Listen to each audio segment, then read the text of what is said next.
Good morning.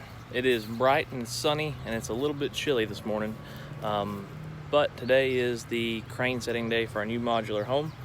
If you haven't watched the video of them pulling the mobile home out of this land, it was quite interesting, so I'll post that link up above, and I would watch that one first before you see this one.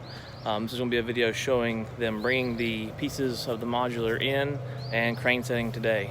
So we're going to get these two pieces right over here lifted up and put onto the frame today, hopefully with no issues. Everything's going great and looking good so far. Thanks for watching.